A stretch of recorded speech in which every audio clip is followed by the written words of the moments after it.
Hello dear traders, you're watching the weekly review of financial markets with me, Anna Kasatkina.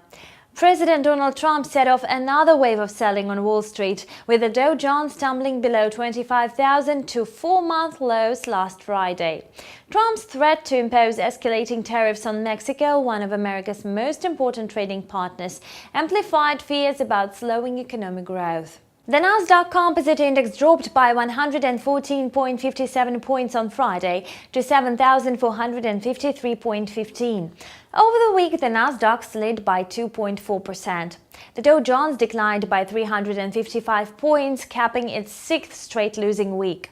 That's the longest slump since June 2011. It's also the first time the Dow has closed below 25,000 points since late January. For the week, the blue chip gauge shed by 3%. The S&P 500 fell by 36.80 points to 2,752.06, with a weekly decline of 2.6%.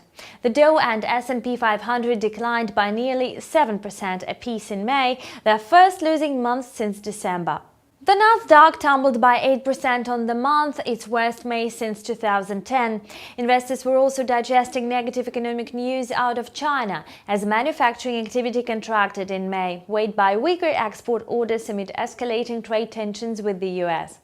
In the US, data showed April core personal consumption expenditure index, the Federal Reserve's preferred inflation measure, rose by 0.2% in line with the forecasts.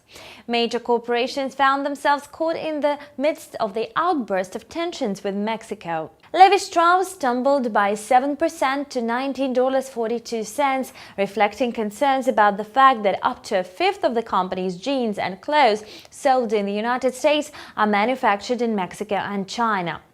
Automakers, which rely on Mexico as a vital part of their supply chain, fell sharply. Fiat Chrysler lost 6%, closing at $12.62, while General Motors declined by 4% and Ford lost 2%. Parts suppliers, including Lear and Delphic Technologies, also fell.